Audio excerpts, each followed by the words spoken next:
el tema que vas a hablar hoy es un tema diario para la escribanía, que Sí, tenemos que estar, es un tema es base, ¿no? sí, creo Base que de nuestra actividad.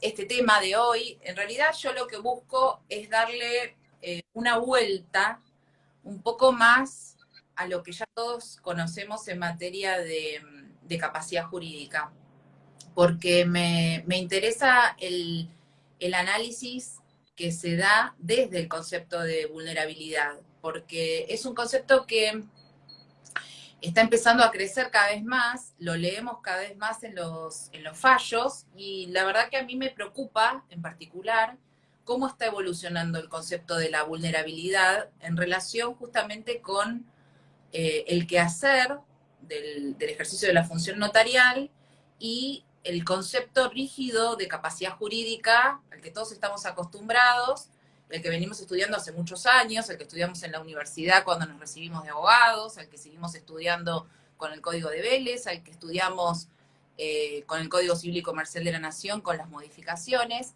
pero creo que el impacto que le ha dado el tema de la internacionalización de los derechos humanos y el impacto que le ha dado el Código Civil y Comercial de la Nación al reconocer la jerarquía constitucional de los tratados de derechos humanos, hace que tengamos que empezar a cambiar un poco el eje de la capacidad de ejercicio, de la capacidad jurídica. Yo creo que el término capacidad jurídica ya está totalmente desbordado por otros criterios eh, que, que van más allá de los actos jurídicos en donde nosotros nos movemos de manera, digamos, cómoda.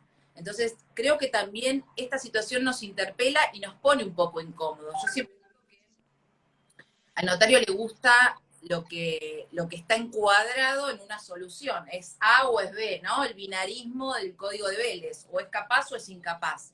Eso nos gustaba porque nos daba, entre comillas, seguridad. Esta situación en donde encontramos la posibilidad de la capacidad restringida y ni que hablar del concepto de vulnerabilidad, nos desestabiliza en algún sentido. Pero está bueno que nos desestabilice, porque, porque nos humaniza también. Me da la sensación que todo esto lleva un proceso de interpretación, un proceso de conocimiento, no es fácil empezar a incorporar nuevos criterios, nuevos conceptos, no es fácil, para nada.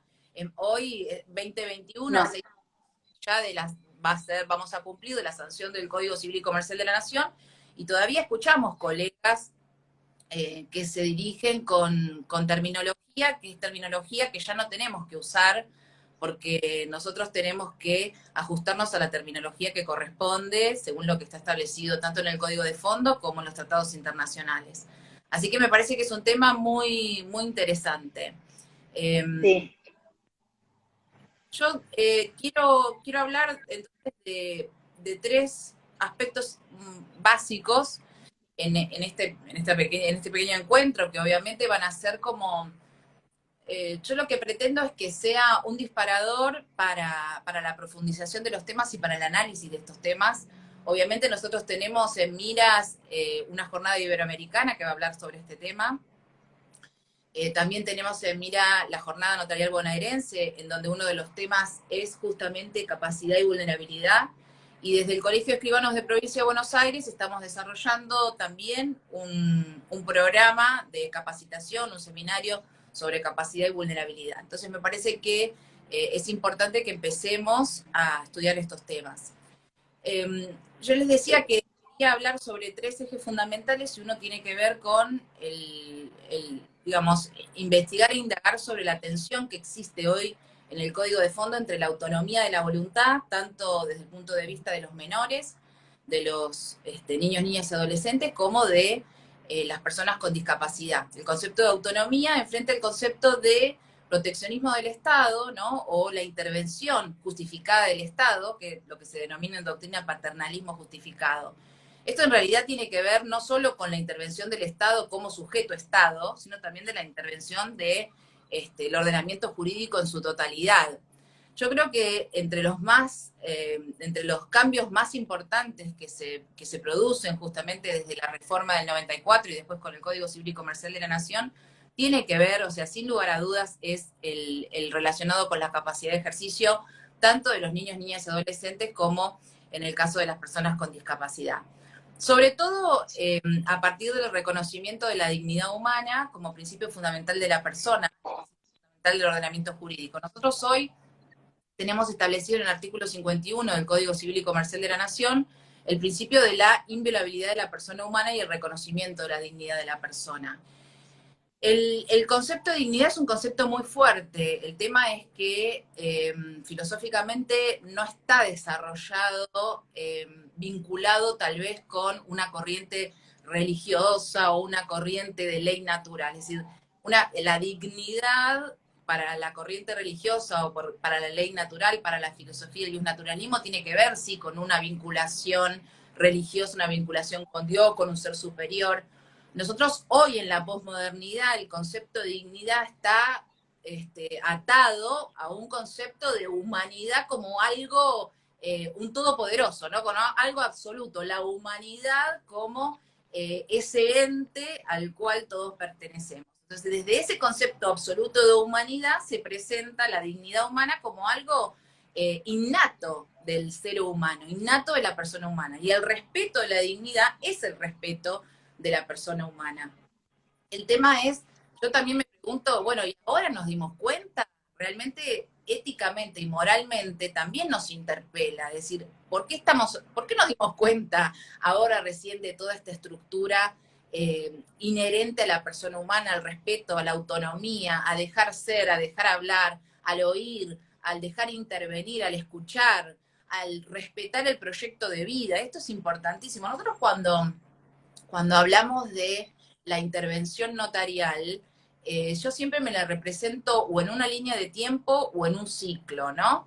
¿Y por qué? Porque en realidad nosotros intervenimos en los momentos más importantes de la vida de la persona humana y recorremos con esa persona hitos fundamentales en el desarrollo de su personalidad. Entonces, ¿quién mejor que nosotros para entender ese camino, ¿no? Ese camino de autonomía, porque en realidad vamos viendo una estructura de personalidad que va generando cada vez mayor autonomía, cada vez mayor intervención, y también vemos después cómo este proceso va para atrás, es decir, cada vez que se acercan a la mayoría de edad y empieza la adultez y después vienen los adultos mayores, cada vez los años hacen que esa autonomía se empiece a perder. Y nosotros tenemos que estar del lado de esas personas, ¿no? Porque después en el camino inverso también tenemos que estar al lado de esas personas y también tenemos que estar al lado de esas personas que tal vez no tienen su discernimiento en un 100%, entonces necesitamos ser ese apoyo, esa salvaguarda, esa persona en quien confiar, esa persona que brinda información. Yo creo que más allá del cambio de fondo, hay un cambio en nosotros que tenemos que afrontar. Hay un cambio en la manera de recibir los requerimientos notariales, porque en ese sentido entiendo que el asesoramiento integral también es otro de los puntos fundamentales. No quedarnos con el asesoramiento puntual, sino también analizar un poquito lo que nosotros estamos significando en ese momento de la vida de la persona. Entonces, me parece que en este sentido tenemos que ya descartar lo que la doctrina civilista conocía como, ¿no?, la clasificación de capacidad e incapacidad y pasamos a una concepción dinámica en donde la capacidad es un atributo de la persona, obviamente, es un atributo de la persona, nace con la personalidad, con la persona humana, junto al nombre, al domicilio, al estado de familia, al patrimonio. Sería jurídicamente imposible hablar de una persona incapaz, ¿sí? Porque la capacidad es un atributo de la persona. El sistema de capacidad es una herramienta que el Estado establece justamente para ayudar o para proveer determinadas herramientas a aquellas personas que no pueden ejercer por sí mismos los derechos y los deberes que están establecidos en la legislación de fondo. Después hay un tema que también me parece interesante que tenemos que analizar, que es que la capacidad de ejercicio también se analiza o se conecta con la autorresponsabilidad. Es decir, quien tiene capacidad de ejercer por sí es porque puede autorregularse, ¿no? Tiene autorresponsabilidad. Es una persona que no depende de otra. Y cuando estamos hablando de la necesidad de un representante, estamos hablando de la necesidad de una dependencia especial, porque no puede ejercitar por sí los derechos y los deberes que están consagrados en la legislación de fondo. Entonces, como decíamos, dignidad y capacidad se conectan de manera inmediata, se conectan de manera inmediata. Es un tema esencial el reconocimiento de la dignidad para poder hablar de capacidad de ejercicio. Y la evolución internacional de los derechos humanos es un tema muy importante que incide justamente en esta evolución y en esta conexión entre capacidad y dignidad.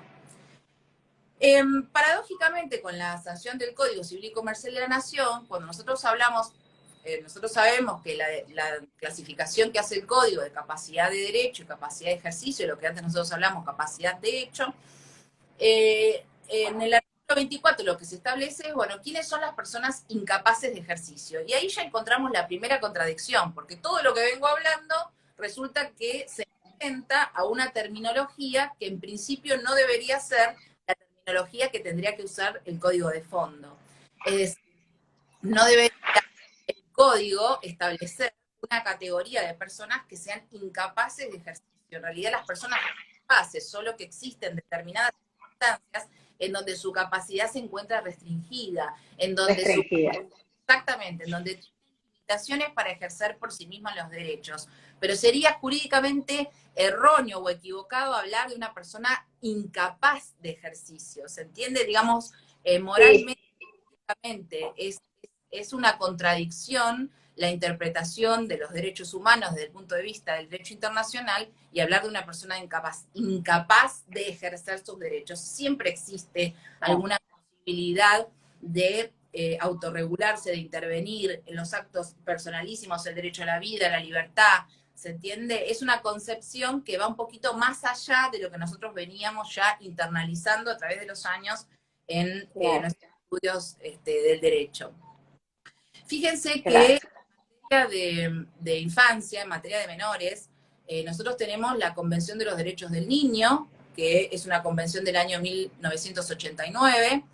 En materia de desarrollo de los derechos humanos, al principio, después de la Segunda Guerra, la expansión de los derechos humanos fue para todas las personas. Fíjense que las primeras declaraciones de derechos humanos decían todos los hombres, porque en realidad había una necesidad de involucrar, ¿no?, a todos los sujetos en aquellos casos en donde se hablaba de tortura, de desaparición forzada, de genocidio, eran todos los hombres. Después fue decantando y se fueron reconociendo determinados grupos que por determinadas circunstancias se encontraban en una situación, y acá viene, de vulnerabilidad, por lo cual se exigía y se exige una protección especial. Y uno de esos grupos, el grupo, digamos, más importante que hoy en día, la Convención de los Derechos del Niño fue ratificada por casi todos los países del mundo. Fíjense que el único país que no ratificó la Convención de los Derechos del Niño y que llama mucho la atención, más allá de algunos otros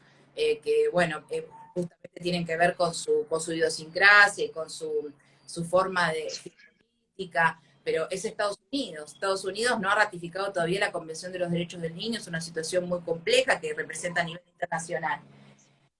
Y la Convención de los Derechos del Niño es es como la columna vertebral de toda la normativa de protección de los derechos de los niños, niñas y adolescentes. Y hoy designamos niños, niñas y adolescentes porque también es importante tener en consideración que a partir del Código Civil y Comercial de la Nación dejamos de hablar de menor adulto, menor impúber, y empezamos a hablar de niños y niñas menores de 13 años y de 13 a 18 años adolescentes. Y esto no es menor, ¿por qué? Porque nunca se había reconocido a este grupo como un grupo identificable y visualizable a través de una palabra, de adolescente.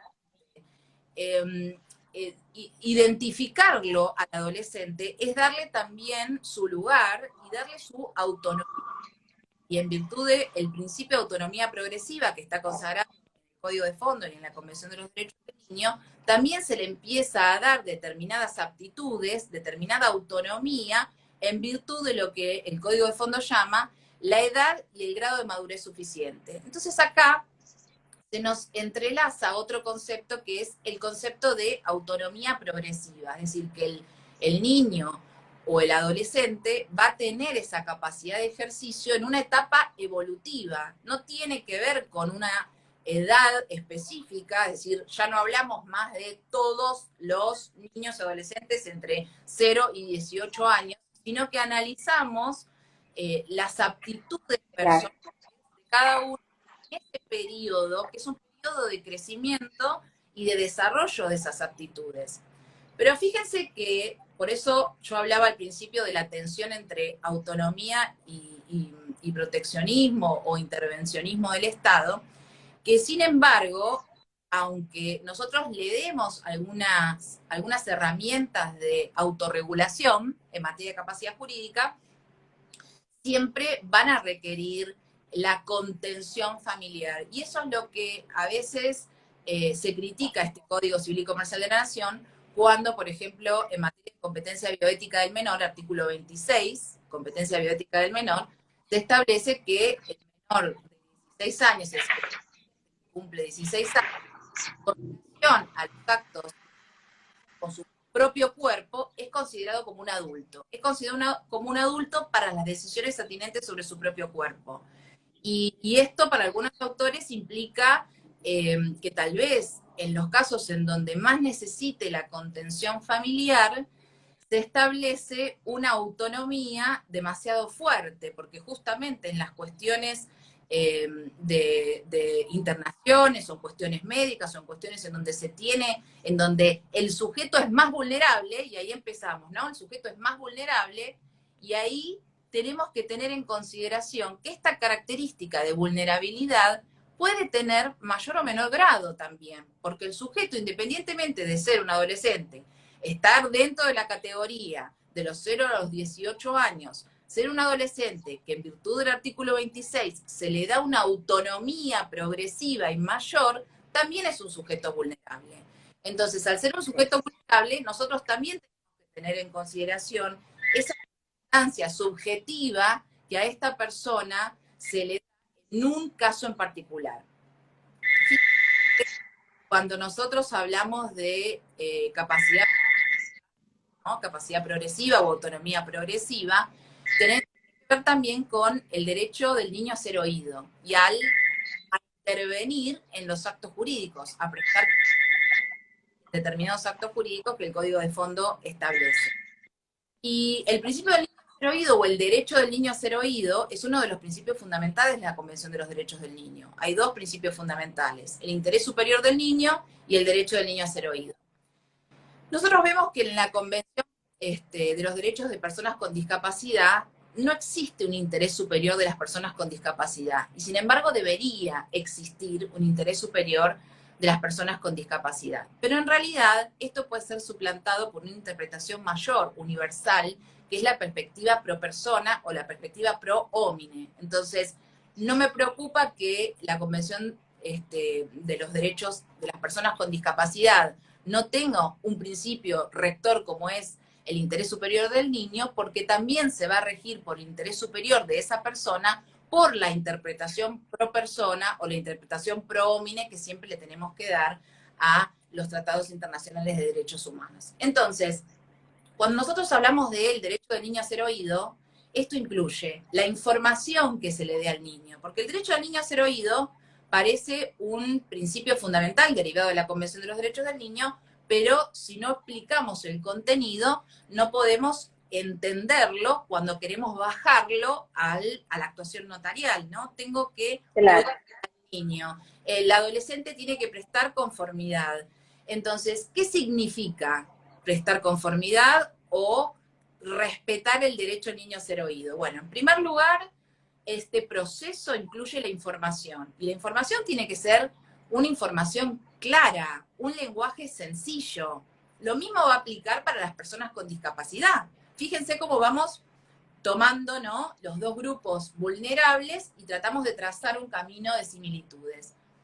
esta información tiene que ser una información clara, en lenguaje sencillo. Fíjense que tenemos un montón de fallos que empiezan a hablar justamente de el lenguaje claro en las sentencias cuando se trata, por ejemplo, del proceso de adopción.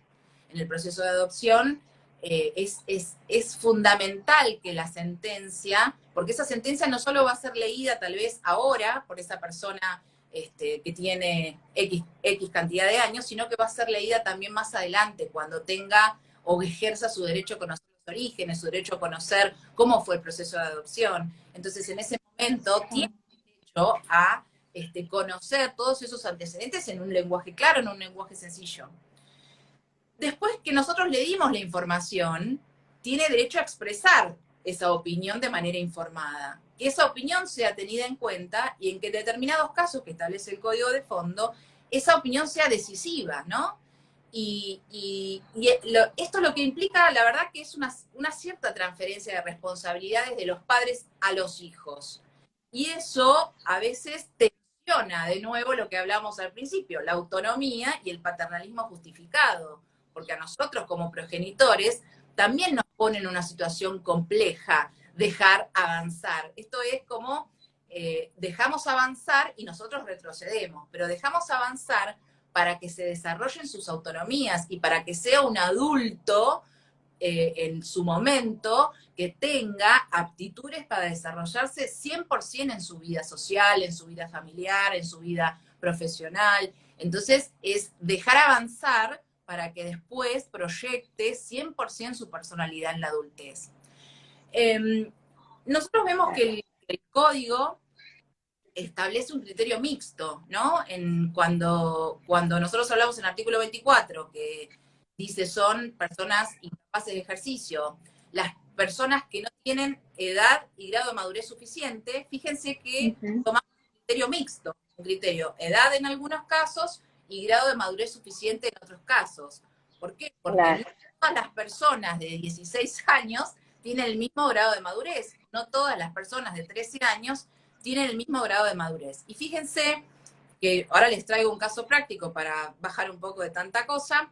Hay un tema sobre el cual estoy estudiando y estoy investigando, que es el caso de el sharenting. El sharenting es una práctica que tiene lugar online, que es cuando los padres comparten fotos de sus hijos en línea, suben fotos de sus hijos online, en las redes sociales, en Facebook, o comparten un video, comparten un video en donde el hijo está cantando, o cuando toma la comunión, o cuando gana una medalla en un partido de hockey. Y esta situación, que para nosotros es el ejercicio de la libertad de expresión, de la libertad de opinión, nosotros como padres, en cierto modo empieza a visualizarse como posible oposición al derecho a la intimidad del niño, niña, adolescente. ¿Por qué? Porque en realidad, ¿qué pasa si ese hijo no quiere que el padre comparta determinadas imágenes en línea? ¿Y qué pasa si esas imágenes en línea que yo comparto y entiendo que comparto con cierto grupo de gente, después son utilizadas por otras personas que las empiezan a viralizar y son utilizadas para páginas en donde se comparten imágenes de contenido sexual, páginas en donde se cometen delitos de pornografía infantil? Entonces, fíjense cómo una simple conducta que parecería ser el ejercicio de la libertad de expresión de los padres puede influir en el derecho de la intimidad de los niños, niñas y adolescentes. Y ahí nos preguntamos, ¿el hijo de 13 años tiene derecho a prestar consentimiento para que el padre suba su foto? ¿El hijo de 14 años tiene derecho a requerirme a mí, notario, que constate que en la página de Facebook hay una imagen que después fue utilizada por los compañeros del colegio para hacer un meme, y a partir de ese meme generaron un bullying tremendo en el colegio y todos lo humillan y se siente humillado y se siente menoscabado en su imagen, en su intimidad? Fíjense cómo una situación derivada del artículo 26, que podría ser, ¿no?, el derecho del adolescente sobre el cuidado de su propio cuerpo, puede influir en una situación como es esta, una situación que es diaria, que es cotidiana. Entonces hay un conflicto que se da entre la responsabilidad parental y el derecho a la intimidad de los niños en este caso. Entonces, nosotros vemos que en realidad el Código Civil y Comercial de la Nación lo que hace es justamente flexibilizar todo lo que tiene que ver con la capacidad de ejercicio de los menores de edad. Y lo mismo hace en materia de capacidad jurídica de las personas con discapacidad. Y en este sentido tenemos que tener en consideración que el artículo 12 de la Convención de los Derechos de las Personas con Discapacidad marca el reconocimiento como personas ante la ley de manera igualitaria. El artículo 12, yo lo tengo acá, los Estados partes reconocerán que las personas con discapacidad tienen capacidad jurídica en igualdad de condiciones con los demás en todos los aspectos de la vida. Los Estados deben adoptar las medidas pertinentes para proporcionar acceso a las personas con discapacidad, al apoyo que puedan necesitar en ejercicio de su capacidad jurídica. La Convención lo que hace es promover, de nuevo, la autonomía de la persona. Y ahí vemos cómo correlacionamos autonomía y proteccionismo estatal en niños, niñas y adolescentes y en personas con discapacidad. Adopta el modelo de apoyo, que es un cambio totalmente 180 grados de la estructura que nosotros teníamos sustitutiva. ¿Se acuerdan que la estructura del código era una estructura de sustitución de la voluntad de la persona con discapacidad? En este caso, el modelo de apoyo, que en realidad el modelo de apoyo derivó, este modelo de apoyo, que así se llama, derivó de la primera observación general que hizo el Comité sobre los Derechos de las Personas con Discapacidad en el año 2014, e impulsa este modelo de apoyos, y también impulsa al notariado a ser el lugar de salvaguarda de las personas con discapacidad. Por eso digo que es muy importante la interpretación de toda esta normativa en el ejercicio de la función notarial. Y fíjense que la pregunta que nos habíamos hecho antes de, bueno, entonces, ¿es correcto hablar de que se puede declarar la incapacidad jurídica de una persona sin negarle propiamente su personalidad? Y bueno, esto es una pregunta no solo jurídica, sino también ética, es una pregunta religiosa, es una pregunta moral. ¿Es éticamente correcto decir que un juez declare la incapacidad de una persona cuando la capacidad es una característica, es un atributo inherente a la personalidad? Y bueno, tal vez para ciertos actos sí, porque en realidad, que hablamos de proteccionismo estatal, necesito un régimen de protección, porque esta persona está en una situación que necesita, requiere de un régimen de protección.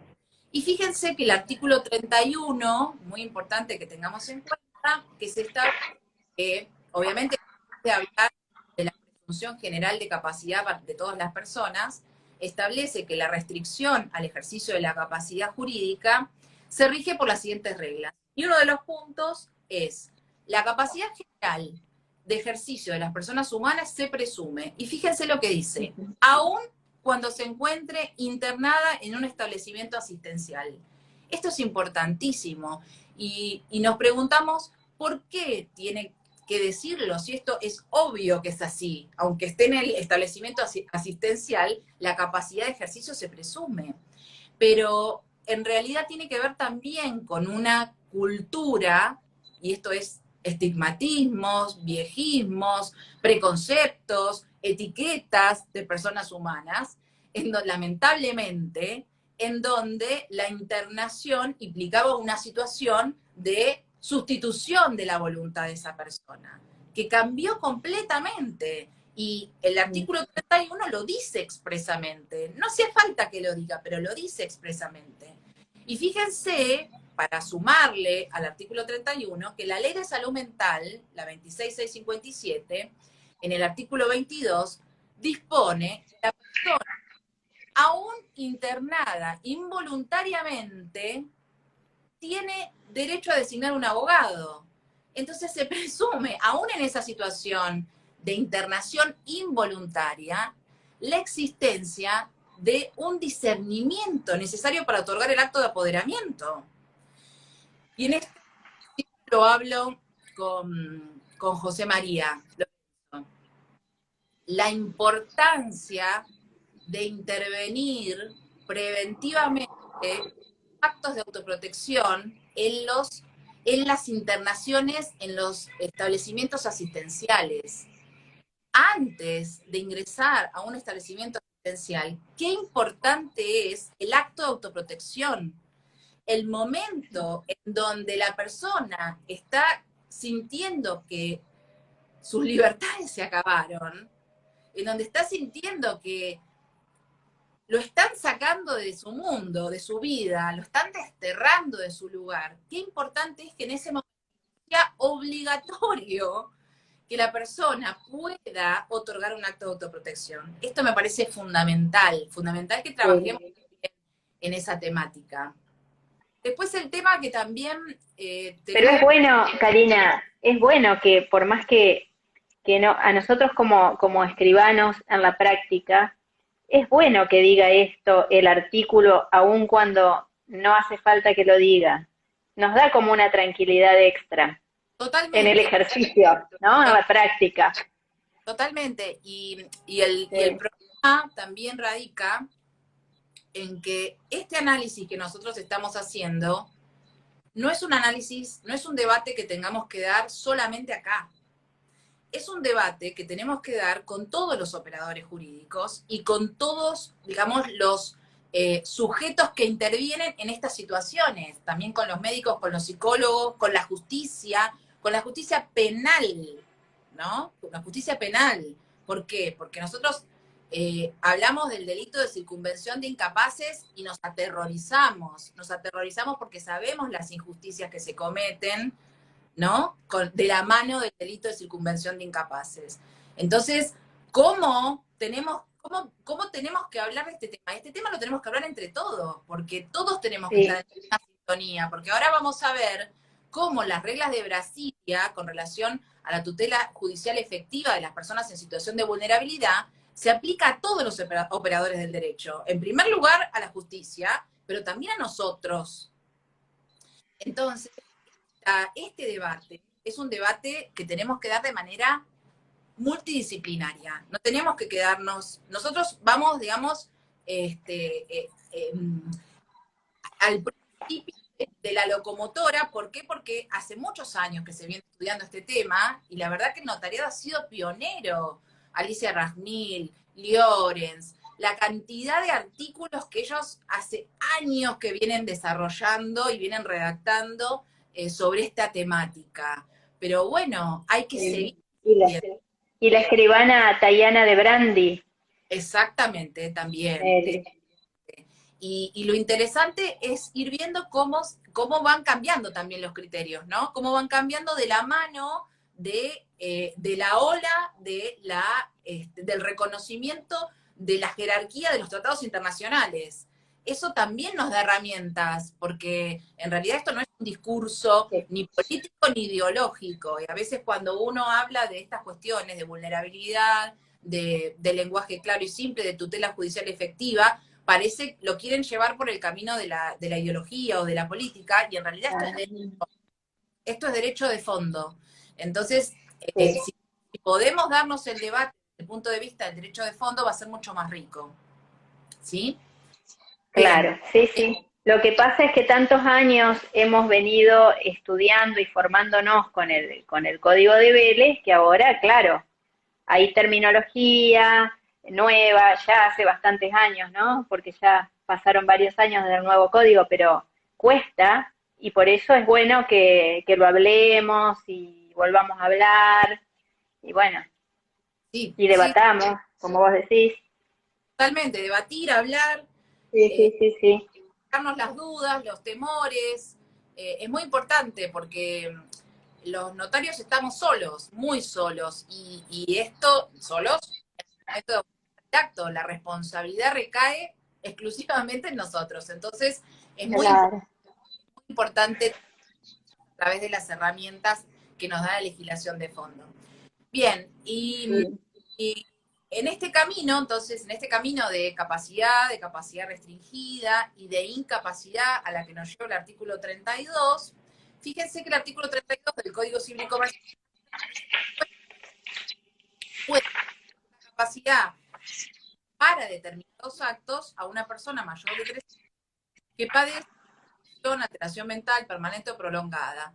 Y el juez debe designar apoyos. con los ajustes razonables en función de las necesidades personales. Entonces dice, puede restringir la capacidad para determinados actos. Fíjense que ahí condice con lo que venimos diciendo, ¿no? Que la capacidad de ejercicio se restringe para determinados actos. ¿Y de dónde nosotros vamos a tomar conocimiento de cuáles actos son los que el juez ha restringido, o los que, para los cuales esa persona tiene capacidad restringida y necesita entonces la asistencia de un apoyo? Es a partir de la lectura de la sentencia. De la sentencia. Exacto, y a veces las sentencias no son claras si la persona que ha sido designada es designada en calidad de apoyo, o sea, de asistencia, de protección a la persona con capacidad restringida, o en realidad es un caso en donde se ha designado un representante que sustituya la voluntad de ese sujeto. Entonces, ese análisis pormenorizado del texto de la sentencia es otro punto sobre el cual tenemos que trabajar, tenemos que trabajar de manera interdisciplinaria con la justicia para que justamente se clarifiquen estos puntos sobre los cuales a veces tenemos dudas si la sentencia en realidad lo que quiso fue designar un apoyo que asista o designar un representante que sustituya. Nosotros sabemos que la designación del representante es una designación extraordinaria, porque en principio esa persona con capacidad restringida tiene derecho a ejercer por sus propios medios toda su capacidad de la forma en que pueda autorregularse, independientemente de los actos que tiene restringido por sentencia. Y fíjense que el artículo 32 dice, por excepción, cuando la persona se encuentra absolutamente imposibilitada de interactuar con su entorno y expresar su voluntad por cualquier modo, medio o formato adecuado, y el sistema es eficaz, el juez puede declarar la incapacidad y designar un curador. Entonces, la designación del curador y el sistema sustitutivo es la última ratio. No puede ser la primera decisión frente a una situación de una persona con alguna alteración mental permanente y prolongada. Y esto de lo que nosotros decimos también permanente y prolongada, y ahora lo voy a atar al concepto de vulnerabilidad al cual voy a llegar, y me voy a apurar porque no voy a llegar a nada.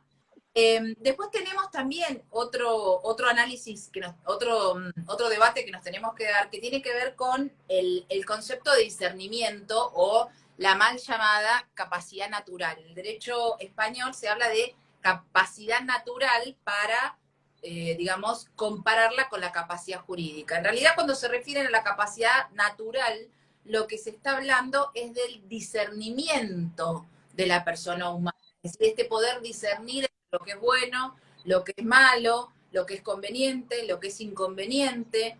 Puede existir algún tipo de falla en el discernimiento sin llegar a ser una situación de capacidad restringida. Entonces, es conveniente diferenciar el concepto de capacidad jurídica justamente para lo que tiene que ver con lo que venimos hablando y reservar el discernimiento como obviamente ese elemento del acto voluntario. ¿Se acuerdan que nosotros en la facultad estudiábamos, ¿no? El acto voluntario que tiene por fin producir modificaciones, alteraciones en las relaciones o situaciones. Y ese acto voluntario, la voluntariedad, estaba atada al discernimiento, la intención y la libertad. Y libertad, sí. Y después hablamos que el sujeto, cuando presta su consentimiento, ese consentimiento no tiene que estar viciado ni de polo o violencia. Entonces acá, cuando vamos a hablar de la capacidad natural, del discernimiento, de poder discernir lo que es bueno y lo que es malo, lo que es conveniente, lo que es inconveniente, se empieza a usar el concepto de violencia, por ejemplo, y el concepto de vulnerabilidad. Entonces, yo puedo estar pasando por una situación de vulnerabilidad, porque estoy pasando por una situación de violencia, donde el sentimiento esté viciado, ¿sí? Sí. También nos va a viciar, porque fíjense, la violencia patrimonial o la violencia económica que al momento jurídico tiene que ver con que el consentimiento no el consentimiento está Y estos conceptos no hace muchos años. Lo que ahora se está visibilizando, otra que antes tal vez estaba. Entonces hoy tenemos la posibilidad de conocerlo. El deber de asegurar que se encuentran en vulnerabilidad y se encuentran en una situación de discapacidad social forzada. Fíjense el caso, voy a un ejemplo, ¿no? El caso del entrecruce, de la situación de los adultos mayores se encuentran en una situación social forzada. Y toda su vida que antes estaban en el mundo digital, ellos tienen una habilidad de adultos mayores de relacionarse de manera igual al que lo hace otras herramientas. Esta situación de la tecnología marca justamente entre la autonomía que tienen los adultos mayores, independientemente del desarrollo tecnológico. En realidad es un tema que se vincula con la personalidad de la capacidad vulnerable de ser a estas personas que necesitan una atención pero cuando se entrecruza al cual de acceso a la tecnología se produce una vulnerabilidad que los coloca todavía en un lugar más. Yo siempre doy en el banco, una vez haciendo la cola en el banco y encuentro que una persona más o menos estaba con el ejecutivo que la estar haciendo, ¿no? Bien. La ejecutiva le dice, bueno, para comprar al home banking de banco generar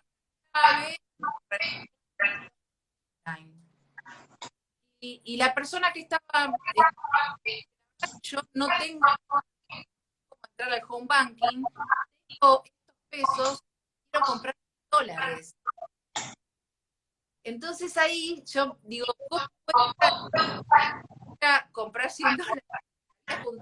Los ahorros de dólares tenga que depender de la ejecutiva de cuentas, ni siquiera levantar y la persona terminó dándose la vuelta.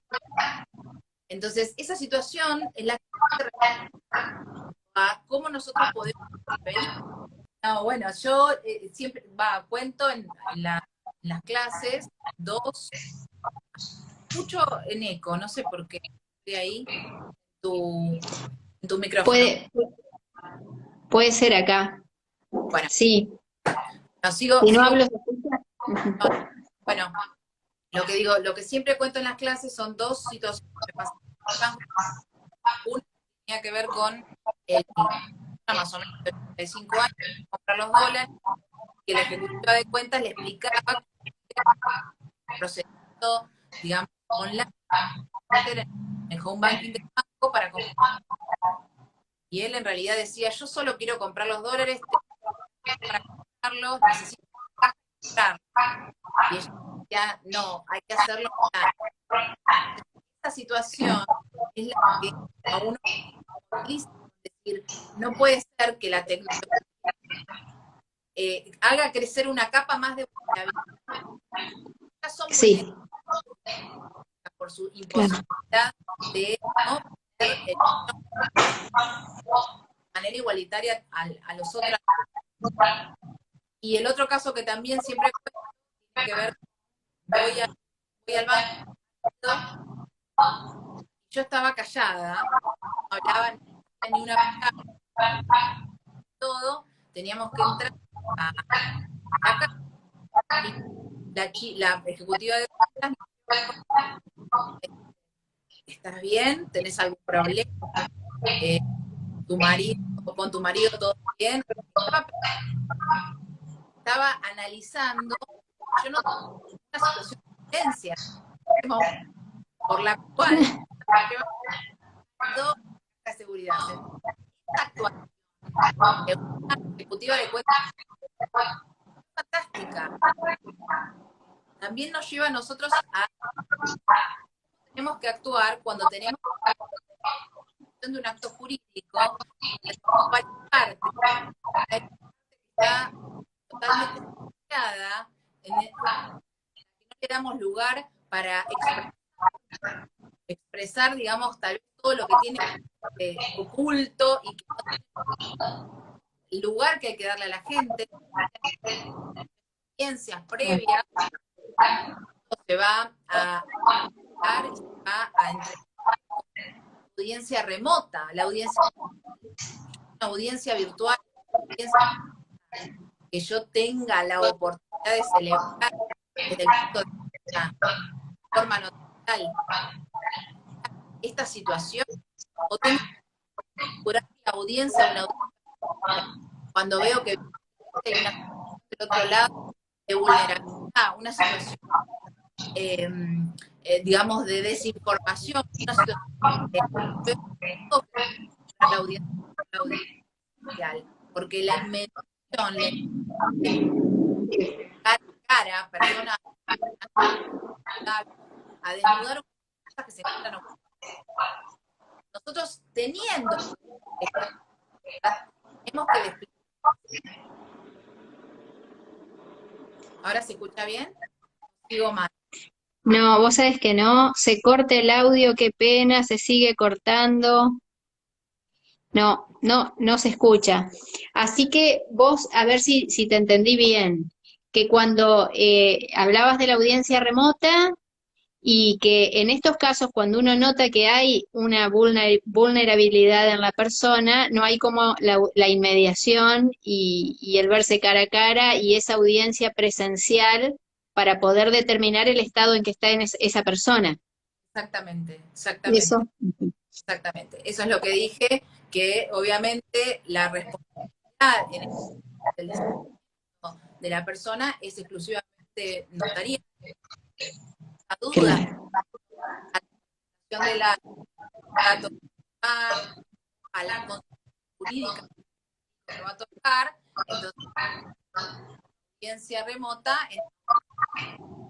en donde darle, tal vez no necesito una, necesito dos, tres, ¿no? Siempre yo digo, digamos, más ahora, en los actos de autoprotección, había dos o tres audiencias. Tal vez primero explicamos cuáles son las consecuencias, después la persona va a casa, canta, ¿no? El interior, y después llega, nos expresa todo adentro, nos lo expresa público. Claro, sí, se corta bastante. Pero sí, entendimos que en los casos de tal vez de los actos de autoprotección no baste con una audiencia, sino que pueden ser dos, tres o varias más. Exactamente, Y exactamente. Y para que tomar la persona se exprese y que nosotros, porque es nuestra responsabilidad determinar el estado de la persona que está frente a nosotros, si está en un estado de vulnerabilidad o no. exactamente. Y acá, obviamente, el tema de la vulnerabilidad, obviamente, va a influir en el discernimiento. Va a influir poder saber lo malo, Claro. de lo si me conviene un acuerdo partitivo de la comunidad ganancial, pues inconveniente. ¿Hay algún de violencia patrimonial que se puede de ese acto? Entonces, Fíjense que la vulnerabilidad, en realidad, que tiene la persona, es una situación de peligro.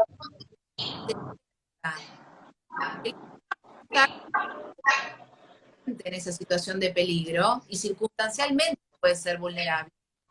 O puede ser una situación que como es la que frente a la tecnología. A la tecnología genérica.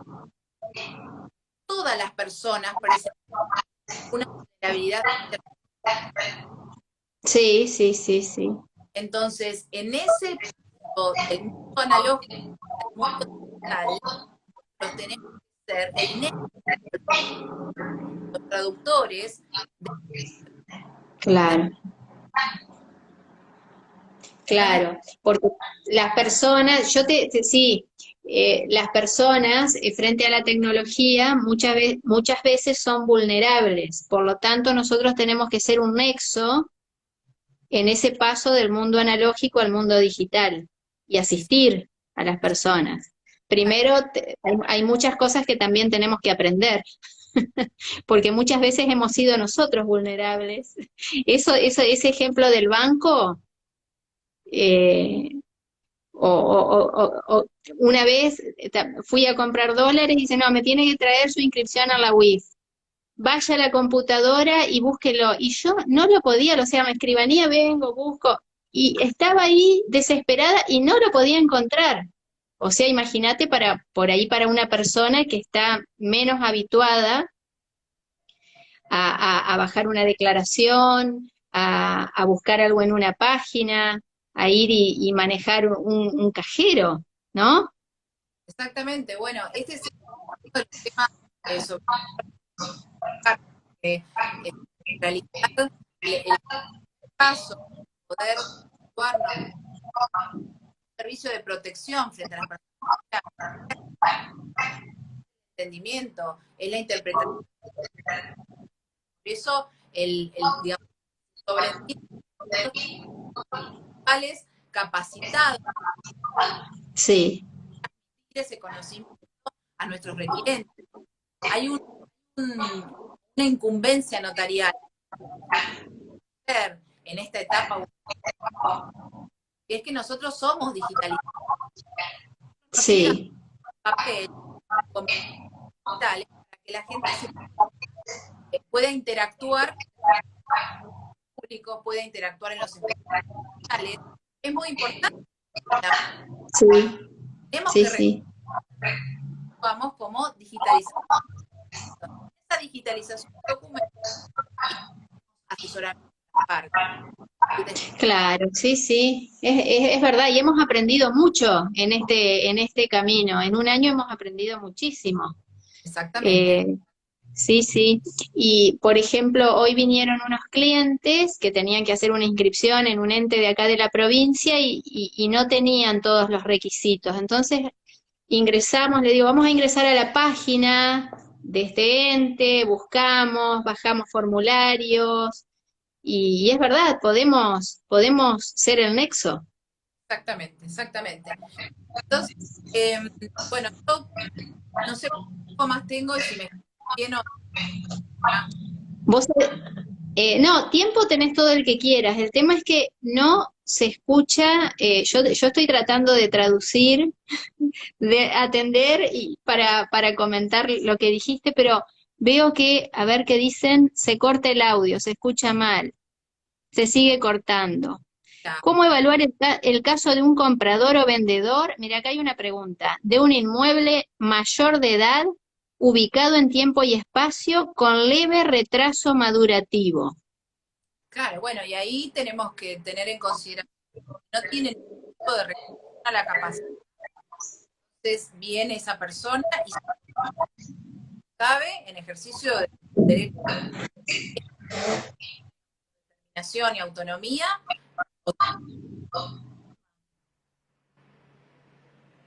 la responsabilidad en el análisis es Claro. a prestar el servicio también una negativa justificada. No podemos claro, Entonces, si nosotros, el juicio, el juicio de capacitamiento, esto es, a ver si está ubicado y quiere lo malo, las van a llevar, van a dar. Nosotros tenemos que analizar el claro, peso, las claro, circunstancias. Es muy importante el tema de, porque en influye mucho a la realidad, o se ajusta a la realidad, claro, se hablan solo que no tiene nada que ver de plaza, instancias que nosotros tenemos que analizar pero lo que tener en consideración no podemos negar por sombra gente capacidad. Entonces, si no existe una declaración de estos narrativos o una capacidad restringida declarada judicialmente, en donde apoyo, que la persona es capaz de capacidad. Entonces está analizar el discernimiento entre lo bueno y lo malo, entre lo... Si nosotros no llegamos a esto, entonces no autorizamos el acto. Y después la otra pregunta. claro. La otra pregunta. Bueno, yo podría darme de un certificado médico. Hay dos posturas. Ujú. ¿Se escucha? Hay dos posturas respecto del certificado médico si pido. Exactamente. Bueno, entonces, Yo puedo ser tu traductora, Karina. para ¿Cuándo? algunos autores dicen, bueno, si vos tuviste dudas, entonces no deberías haber autorizado el acto. Si tuviste dudas y por eso pediste un certificado médico, no tendrías que haber autorizado el acto. Y hay otra postura, y yo adhiero, que el es complejo, que como indica el principio de tutela efectiva, el análisis de la situación de vulnerabilidad es un análisis que debe ser de manera interdisciplinaria o multidisciplinaria. No me puedo aceptar la convicción, en mi convicción, hago valorativo sobre el discernimiento de la persona, no estoy dudando, estoy refrendando mi juicio, estoy complementando mi juicio. Claro. Es que es la forma de trabajar de manera interdisciplinaria. Hoy en día es, en casi todos los actos trabajamos de manera interdisciplinaria. Y sí, es verdad. Si a mí me dicen que una persona está internada, por más que sea una persona capaz, a mí me gusta, aunque sea hablar con el médico y consultarle, porque a uno le da una tranquilidad. Por Porque supuesto, ya te dicen, está internado, bueno, por eso está bueno este artículo que te diga, aunque esté en un centro asistencial, pero a uno en verdad le genera alguna duda. Después lo ve, habla y ahí, por supuesto, se da cuenta. sí, Pero totalmente. siempre es bueno tener la opinión del médico, a mí me parece bien. No digo un certificado médico, pero por lo menos hablar con el médico, ¿no? Totalmente. Bueno, y para ir cerrando, hay dos o tres cosas que quiero dejar que tiene que ver las reglas de a la efectiva por la acordada 5 del 9, no, No. Empezaste con tres no, reglas. pero me parece que es muy complejo. Ay, qué lástima, ¿no? Pero no nos podemos ir sin conocer las reglas. Ver, espera, ¿Qué será? no sé, porque yo tengo todas las señales sin problema. Ahí te escucho perfecto. Bueno, a ver. Quédate quietita. Tres. Bueno, con relación entonces, a ver, ahí, con relación entonces a las reglas de Brasilia, la Corte Suprema de Sí. Justicia de la Nación, por acordada 5 del 2009, adhirió a las reglas de Brasilia sobre el acceso a la justicia de personas en condiciones de vulnerabilidad. Las reglas de Brasilia lo que hacen es, en principio, establecer el principio de tutela judicial efectiva, calificar y definir quiénes son las personas en condiciones de vulnerabilidad, es decir, que son personas que tienen determinadas condiciones de inferioridad para acceder al pleno goce de los derechos humanos fundamentales. ¿Por qué? Por su, digamos, pertenencia a un grupo minoritario, por su condición social, por ser niños, niñas, adolescentes, por ser personas con discapacidad, pertenecer a determinados grupos, las posicionan en una situación de riesgo. Pero es una situación de riesgo sobre la cual hay que estar alerta. Es importante diferenciar la vulnerabilidad del desamparo o el desvalimiento, porque el desamparo sí es una situación en donde la persona ya no tiene herramientas propias ni externas para poder desarrollar sus derechos humanos fundamentales. Pero la vulnerabilidad es una situación de riesgo. Entonces, en esta situación de vulnerabilidad, la justicia tiene la obligación de generar herramientas de tutela judicial efectiva. Y las reglas de Brasilia, ¿a quién van dirigidas? No van dirigidas solamente a la justicia. Son destinatarios de las reglas de Brasilia los jueces, los procuradores, los defensores, los abogados, los escribanos y todos aquellos operadores que se encuentren en la resolución de conflictos en donde estén involucradas personas en condiciones de vulnerabilidad. Bien. ¿Se entendió? Sí, se entendió, se entendió. Bueno, y Ahora también consideran, que es muy importante este punto, que en cualquier conflicto en donde estén involucradas personas en situaciones de vulnerabilidad, la resolución debe ser por medios alternativos, no por la justicia, porque a veces la justicia lo que hace, el tribunal, revictimizar a la persona en situación de vulnerabilidad. Entonces, en vez de ir a la justicia e institucionalizar una situación de vulnerabilidad, una situación de riesgo, las reglas de Brasil entienden que la mejor manera de la resolución del conflicto es a través de un medio pacífico, mediación, laudo, arbitraje, intervención preventiva, que es otro de los temas que nosotros manejamos muy bien, la intervención preventiva, justicia preventiva en la resolución de los conflictos. claro. ¿Se entendió? Sí, se entendió, se entendió. Bueno, espera que ahí ahora me está dando menos. Ahí estoy. Bueno, y el último tema que a mí me parece que tenemos que ver, que después obviamente va a ser como un indicador para el análisis tanto de los aspectos de la vulnerabilidad como de los aspectos de la tecnología, es lo que nosotros llamamos la hipervulnerabilidad tecnológica.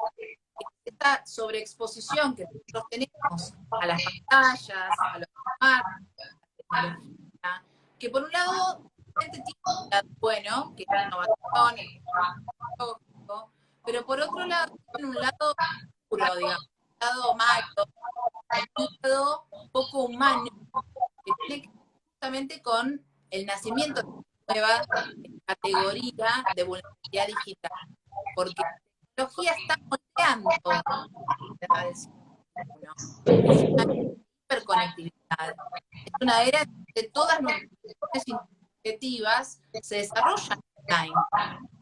Se desarrolla online y se genera una situación de alerta, una situación de peligro. ¿Por qué nosotros estamos en peligro? Porque estamos constantemente transmitiendo datos personales, estamos constantemente en peligro desde el punto de vista de la expresión, de la identidad, desde el punto de vista de la posibilidad de ser perfilados por parte de la tecnología. Estas experiencias personalizadas de la tecnología, ¿no? que nos dicen, bueno, te va a gustar más esta serie, vos vas a optar por este producto, vos vas a preferir realizar determinada actividad física en virtud de toda esa información que nosotros tuvimos online, que va generando la huella digital, va generando la identidad digital. ¿Qué es lo que nos hace vulnerables? Nosotros tenemos entonces una construcción subjetiva online diferente de la construcción física verdadera. Y después hablamos de, bueno, ¿cuál es la de ese yo digital? ¿Cuál es la trascendencia de todo el mundo de datos que están y todo lo que tiene que ver con, obviamente, los datos que fueron distribuidos en línea, con fotos, imágenes? Bueno, ahí vamos a hablar de la ley de datos personales. Pero bueno, entonces, esta cuestión que fue totalmente empujada por la pandemia, ¿no? Sí. Da un escenario de vulneración de derechos humanos. Entonces, hay que estar más alerta que nunca, considerando la situación que el ser humano se encuentra frente al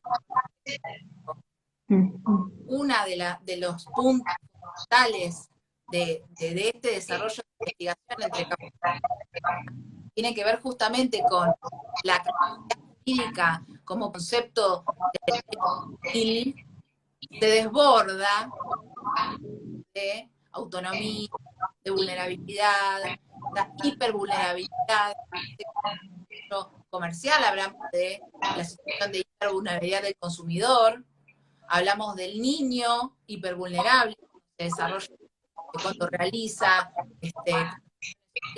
mini online, ¿no?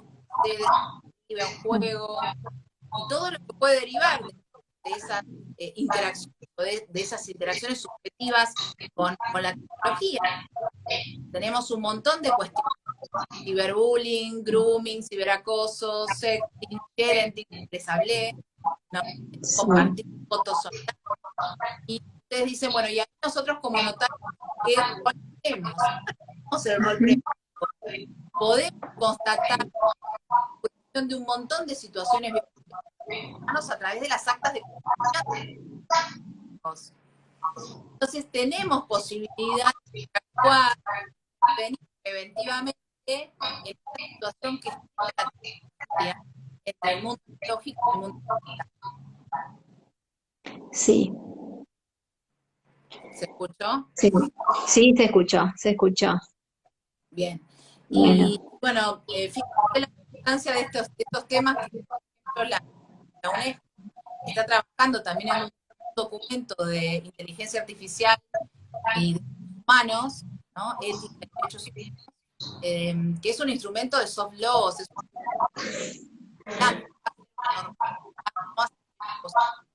pero son sí normas de interpretación que van a tomar los justamente para tener, para resguardar la actividad de la persona humana. Y en definitiva lo que está pasando es una nueva capa de vulnerabilidad a los ya preexistentes que tenían determinadas circunstancias que hacían que pertenecieran vulnerables. Los capacitados, le sumás la tecnología, generás una situación de riesgo que hay que advertir, hay que prevenir.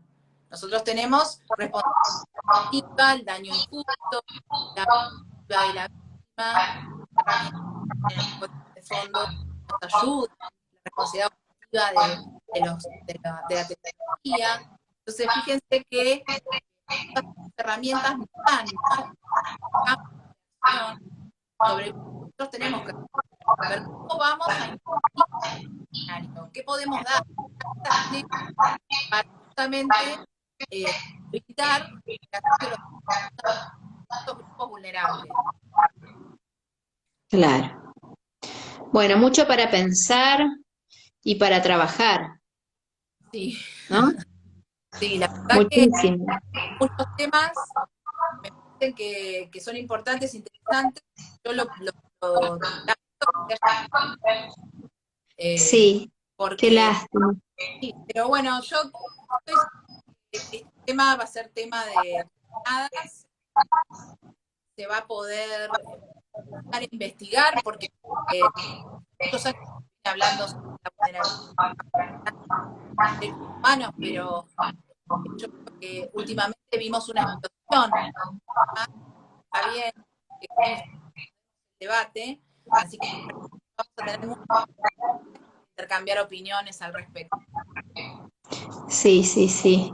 Bueno, y tenemos, además después podemos tener nuevas capacitaciones, Karina, para seguir profundizando en estos aspectos, Sí, es una, en estos distintos aspectos de la vulnerabilidad. les pido mil disculpas que es porque por los Pero costos, no, por favor. pero bueno, podríamos estar un montón de tiempo porque y yo espero que podamos a investigar temas, que podamos a venir activos temas, porque es muy importante la eh, a ver,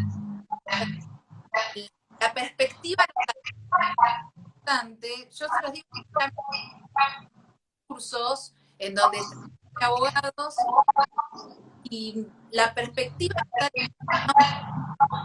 es muy importante que estamos en el desarrollo de estos temas y que demos esta perspectiva, porque nosotros tenemos una perspectiva de paz, una perspectiva de resolución, una Sí, discusión, una perspectiva eh, de asesoramiento para evitar, ¿no?, que entonces, estamos totalmente de acuerdo. somos mediadores naturales. Exactamente, exactamente. Somos así que me Sí. lamento que se mal, realmente no Mm. te súper agradezco la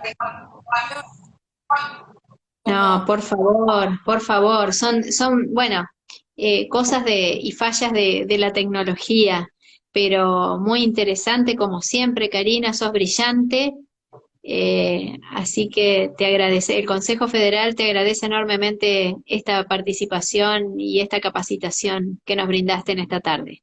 bueno, gracias. Bueno, bueno, nos seguimos viendo. Un beso grande. Chao.